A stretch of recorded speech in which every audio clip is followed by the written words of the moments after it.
এই জীবন যেন বহতা নদীর মতো, চলার পথে কত বাঁক মোহনা শত, আছে আরো দ্বন্দ্ব আলো আধারের, বেছে নিতে হবে তাই পথ আমাদের। আসসালামু আলাইকুম প্রিয় দর্শক, আপনারা যারা দেশে আছেন প্রবাসে, সবাইকে জানাই অনেক অনেক প্রীতি ও শুভেচ্ছা।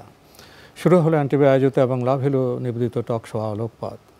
আমাদের আজকের বিষয় ধর্মের পরিচয় এবং তাৎপর্য।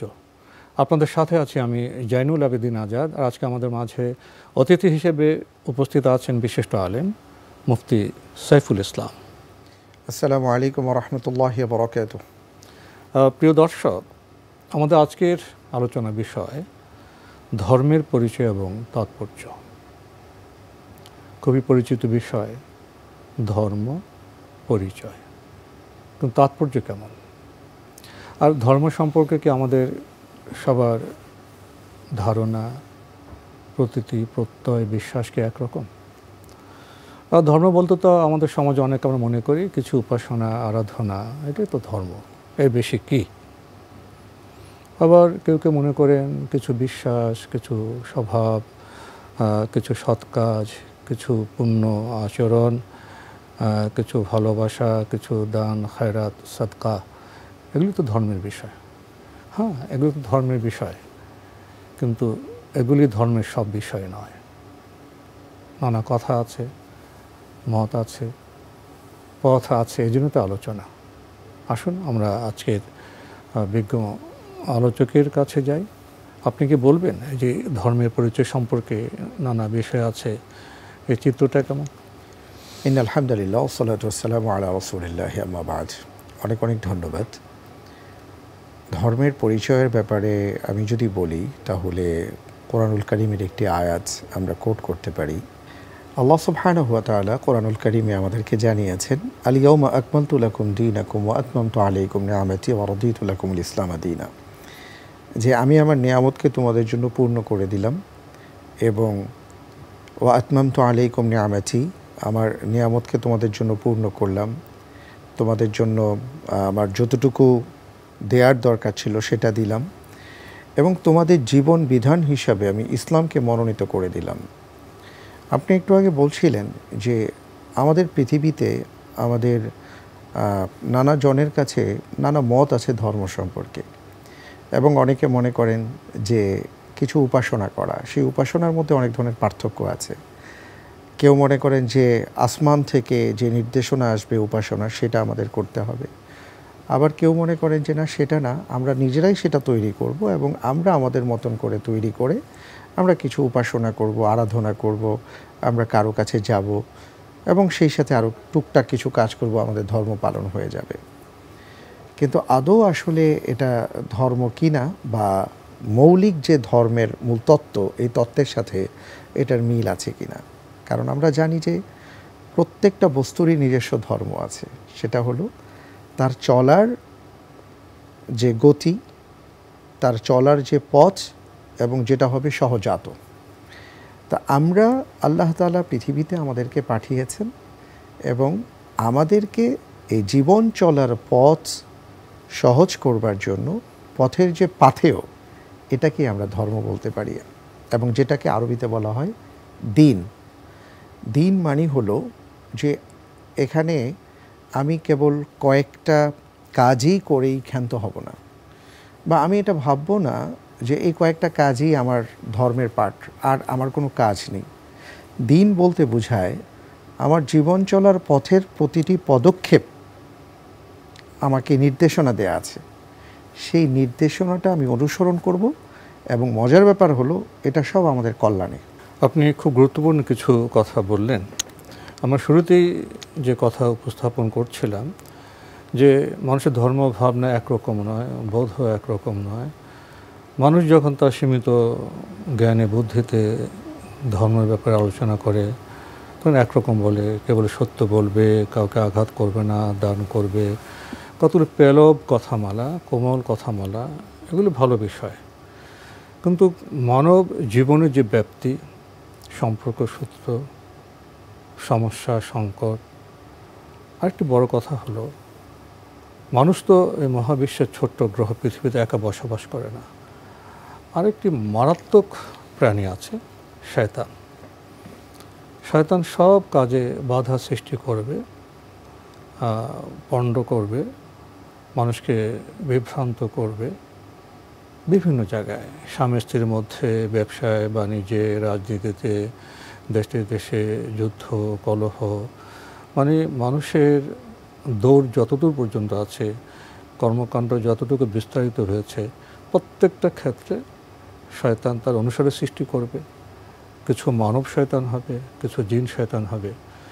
এবং এতগুলো বিষয়ের যে চ্যালেঞ্জ, সেই চ্যালেঞ্জ মোকাবেলার জন্য মহান আল্লাহ আমাদেরকে বিধান দিয়েছেন, কৌশল দিয়েছেন।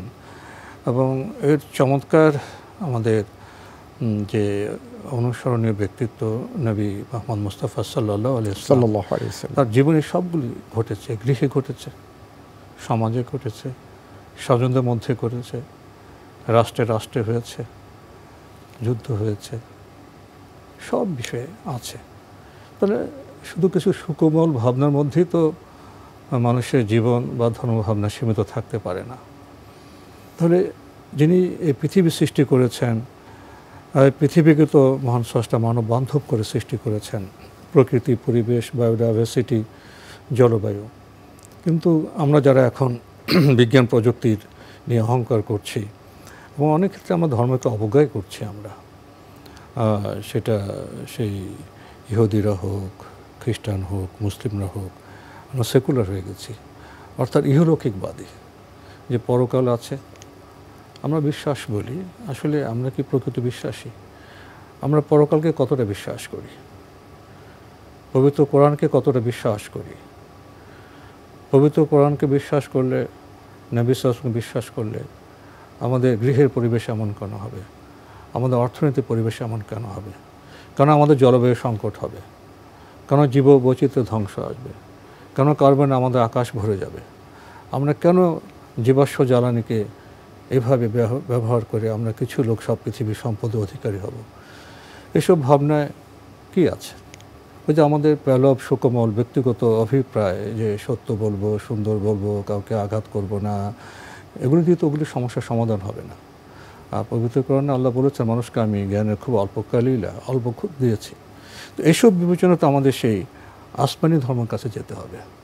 তাহলে একটা হলো মানব প্রসূত, মানব চিন্তা প্রসূত যে ধর্মভাবনা, দর্শন ভাবনা, আরেকটা হলো যিনি স্রষ্টা মহান আল্লাহর যে পাঠানো আসমানি কিতাব, সে ধর্মভাবনা। এই দুটাকে আপনি তুলনামূলকভাবে কীভাবে বিবেচনা করবেন? এটা তো আসলে খুবই আমাদের আর কি খুবই একটা সাধারণ বিষয় আমি মনে করব, এবং এটা আমরা খুব স্বাভাবিক দৃষ্টিতেই এটা বুঝতে পারি যে মানবরচিত ধর্ম যেটাকে আমরা বলছি, যে নানা বিষয়ে মানব রচিত ধর্মের কথা বলতে গিয়ে আমি যেটা বোঝাতে চাচ্ছি যে কিছু মানুষজন তারা বিভিন্ন সমাজে বা বিভিন্ন সময়ে তারা তাদের জন্য যেটাকে কল্যাণকর মনে করেছেন, অথবা তাদের যেটা মনে হয়েছে সেটা তারা করে করে ভাবছেন এটাই আমাদের, কোনো মনীষী বললেন কিছু কথা, জি, এগুলো নিয়েই তারা ভাবছেন এটাই আমাদের ধর্ম বা এটাই আমাদের ধর্ম পালন। কিন্তু এটা কখনোই আসমানি যে ধর্ম বা আসমান প্রদত্ত, আসমান থেকে আল্লাহ তাআলা যে ওহীর মাধ্যমে যেই আমাদের ধর্ম দিয়েছেন বা দিন দিয়েছেন, এটা কখনোই এটা সমকক্ষ বা এটা ধারের কাছে যেতে পারবে না। মানব ধর্মের ক্ষেত্রে জ্ঞান তো সীমিত এবং সীমাবদ্ধ। আমাদের যতটুকু জ্ঞানে কুলিয়েছে আমরা তার আলোকেই দেখেছি যে যারা যারা মানব ধর্মের কথা বলেছেন তারা ওই আলোকেই কিছু বিবেচনা করেছেন, যে কারণে সেই বিবেচনাবোধ বা তাদের এই বিষয়গুলো কখনো বড় বড় বিষয়গুলোকে স্পর্শ করতে পারেনি, যেটা আপনি ইতিপূর্বে বলেছেন। যেমন দেখুন, যারা এখন জ্ঞান বিজ্ঞানের যুগের কথা বলেন, এটা নিয়ে যারা গর্ব করেন, তারা কিন্তু কোনো না কোনো ধর্মের কথা বলেন, কিন্তু তারা যে ধর্মের কথা বলেন সেই ধর্মের সাথে আসমানি ধর্মের কোনো মিল নেই, যে কারণে তারা বিজ্ঞানকে ব্যবহার করে মানুষের ক্ষতি করছেন, মানুষের কল্যাণ করছেন না। এখানে এই ধর্মগুলোর অনেক ক্ষেত্রেই এবং দেখবেন এই ধর্মগুলোর মধ্যে কখনো কখনো তারা মানব কল্যাণের কথা বললেও পৃথিবীর যে আরও আল্লাহ তাআলার প্রদত্ত যে সৃষ্ট জগৎ, এই সৃষ্ট জগতের সৃষ্টিদের যে কিছু নির্দিষ্ট বা তাদের যে নিজস্ব কিছু হক আছে, সেই হকগুলো আদায় করা যাচ্ছে না। আপনি ঠিকই বলেছেন। যারা এখন বিজ্ঞান চর্চা করছে, বিজ্ঞান প্রযুক্তিতে প্রাগ্রসর, তাদের বিবেচনা বোধ কী? আমরা তো দেখেছি বর্তমান যুগের একজন শ্রেষ্ঠ বিজ্ঞানী, কিছুদিন আগে তিনি ইন্তেকাল করেছেন, স্টিফেন হকিং। তিনি জীবনের শেষ প্রান্তে এসে একটি আর্টিকেল লিখেছিলেন। বহুদিন আমি এমন চমৎকার একটি লেখা পড়িনি। তিনি একই সাথে বিজ্ঞান নিয়ে কথা বলেছেন, রাজনীতি নিয়ে কথা বলেছেন, অভিবাসীদের নিয়ে কথা বলেছেন এবং বাংলাদেশের মতো ক্ষুদ্র ক্ষুদ্র রাষ্ট্রের গ্রামীণ জনপদের মানুষ কেন শহরে বস্তিতে বসবাস করছেন, সামগ্রিক বিষয়ে উনি একটু কথা বলেছেন এবং উনি কিছু আত্মসমালোচনা করেছেন। উনি সে সময় বলেছিলেন যে আমরা অনেকে চাইনি যে ইউরোপীয় ইউনিয়ন থেকে ইউকে বেরিয়ে আসুক, কারণ মানুষ আমাদের কথা শোনেনি। কেন? বিজ্ঞানীদের কথা মানুষ কেন শুনবে? আমরা এমন এমন আবিষ্কার করছি, হাইটেক করছি, আজকে যে শিল্পে 1000 লোক কাজ করছে, আর 2 দিন পরে শুনবে সেখানে 990 জনের কাজ নেই। এই বিজ্ঞান কি করছে? কিছু ব্যক্তিকে দানবে পরিণত করছে। পৃথিবীর সম্পদ সব কেন্দ্রীভূত হচ্ছে কয়েকজন মানুষের কাছে, বাকিরা কি? এখন বিজ্ঞানীদের মধ্যে যদি সেই স্রষ্টার আনুগত্য থাকতো, ভাবনা থাকতো, তাহলে বিজ্ঞান প্রযুক্তিকে শুধু কিছু মানুষকে দানবে পরিণতের কাজে ব্যবহার করতো না, সবাইকে নিয়ে বাঁচার একটি চিন্তা থাকতো। উনি আত্মসমালোচনা করেছেন যে আমরা বিজ্ঞানীরা কী করেছি। এবং প্রসঙ্গত তখন তিনি, আমি নাম বলতে চাচ্ছি না, পাশ্চাত্যের সবচেয়ে বড় দেশের যখন তিনি প্রেসিডেন্ট হলেন, বললেন মানুষকে তাকে ভালোবেসে ভোট দিয়েছে না, আমাদের যে ব্যর্থতা, আমাদের প্রতি রাগ করে তারা তাকে ভোট দিয়ে প্রেসিডেন্ট করেছে। তো আমি কি তাদের উপর রাগ করব? স্টিফেন হকিং বললেন না, আমাদের আত্মসমালোচনা করতে হবে। ইউরোপ অভিবাসীদের, ওয়েস্টার্ন ওয়ার্ল্ডে অভিবাসীদের ঘৃণা করছে, কারণ তাদের ব্যাপারে আমাদের দায় আছে। কেন ইরাকের মানুষ অভিবাসী হচ্ছে, কেন ফিলিস্তিনের মানুষ অভিবাসী হচ্ছে, কেন সিরিয়ার মানুষ অভিবাসী হচ্ছে? তার জন্য কি আমাদের বিজ্ঞান প্রযুক্তি দায়ী নয়? এই যে আমরা মারণাস্ত্র তৈরি করছে একের পর এক, বর্তমান পৃথিবীতে যে আস্থার সংকট, কেউ কাউকে বিশ্বাস করছে না, তার মূলে একটি বিষয় আছে, আণবিক শক্তি এবং মারণাস্ত্রর যে প্রতিযোগিতা। কেউ কাউকে বিশ্বাস করছে না, এর পিছনে বিজ্ঞানের দায় আছে। অর্থাৎ যদি মানুষ বান্দা হতো, স্রষ্টাকে মান্য করত, তা বিজ্ঞান বলি, প্রযুক্তি বলি, কৃষি বলি, শিল্পকলা বলি, শোবিজ বলি, প্রত্যেকটা কাজের পিছনে তো মানুষ থাকে। মানুষ বান্দা হলে সে স্রষ্টা আনুগত্য করত, জবাবদিহিতা চিন্তা করত।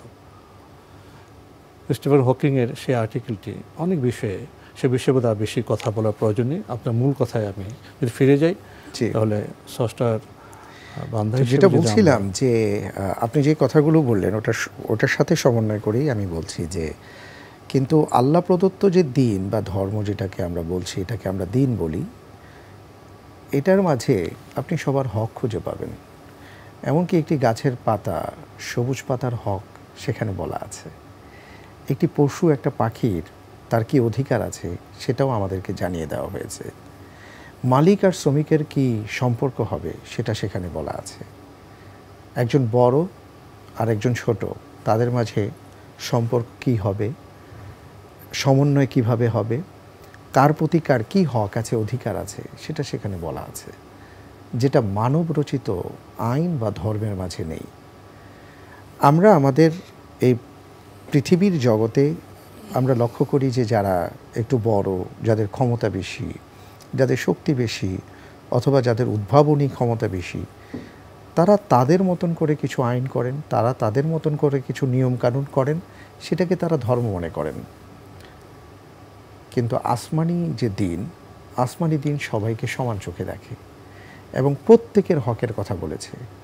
প্রত্যেকের কল্যাণের কথা উল্লেখ করা হয়েছে, যেটা আসলে আল্লাহ প্রদত্ত না হলে এটা কখনোই এই ইনসাফ প্রতিষ্ঠা করা সম্ভব না।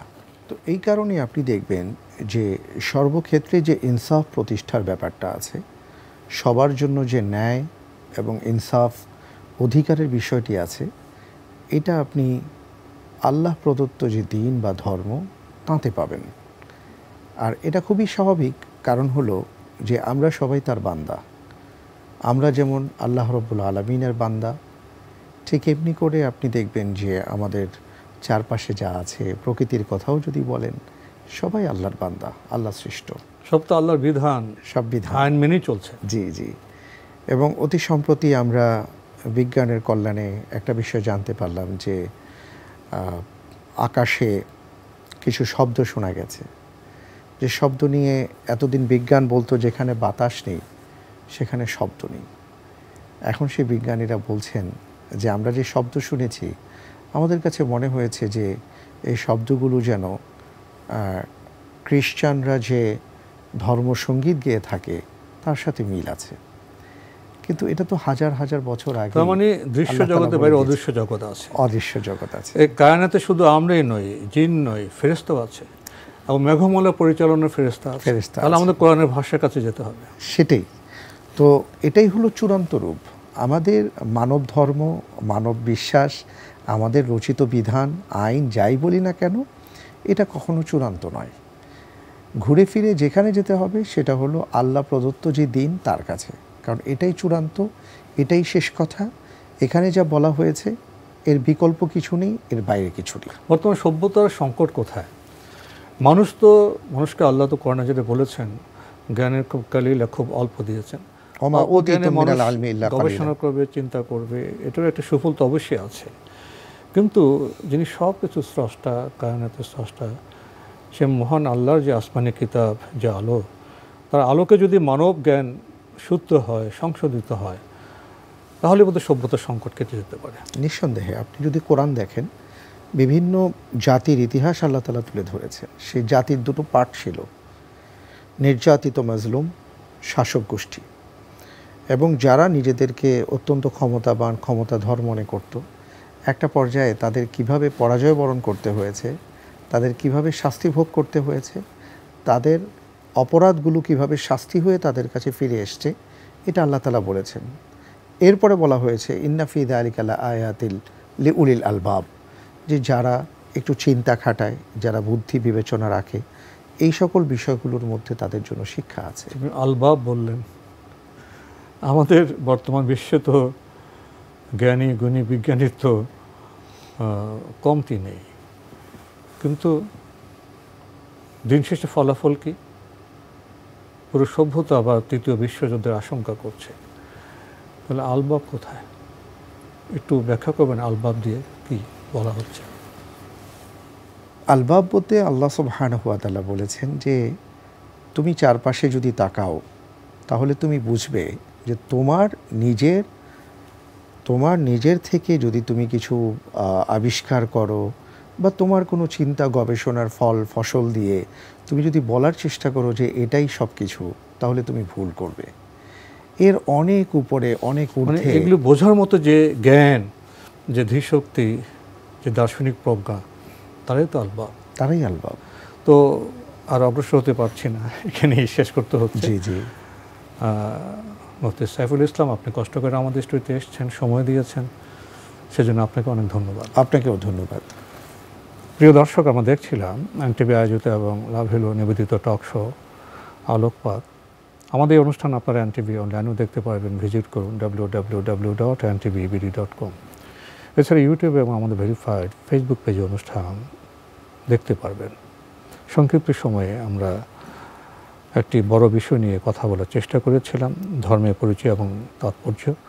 ধর্ম সম্পর্কে মানুষের বিভিন্ন বিবেচনা আছে, বোধ আছে, বিশ্বাস আছে। তো সেগুলো নিয়ে আমরা কথা বলেছি। ভালো আছে, সীমাবদ্ধতা আছে, এবং পরিশেষে এই সব মানুষের যিনি স্রষ্টা, জীববৈচিত্র্য, প্রকৃতি, কায়নাত, সপ্ত আকাশের যিনি স্রষ্টা, তার বিধানের কথা বলেছি, যেটাকে আমরা আসমানি কিতাব কেন্দ্রিক বিধান বা ধর্ম হিসেবে বিবেচনা করছি। যিনি স্রষ্টা তিনি তো বিধান দেবেন। যিনি আসমানি কিতাবের যিনি মালিক, তিনি তো পৃথিবীরও মালিক। তিনি নিরপেক্ষ হতে পারেন, ইনসাফ করতে পারেন। মানুষ যখন নিজের ধর্ম দর্শন নির্মাণ করতে চাইবে, তখন সে তার স্বার্থের দিকে যেতে পারে, মানুষকে ইনসাফ থেকে বঞ্চিত করতে পারে। তাই আসুন আমরা আসমানি কিতাবকে বুঝি, আসমানি ধর্মকে বুঝি এবং এর তাৎপর্য উপলব্ধি করার চেষ্টা করি। মহান আল্লাহ আমাদের সবাইকে নিরাপদে রাখুন, রাখুন শান্তিতে। আসসালামু আলাইকুম। চলার পথে কত বাঁক মোহনা শত, আছে আরো দ্বন্দ্ব আলো আধারের, বেছে নিতে হবে তাই পথ আমাদের।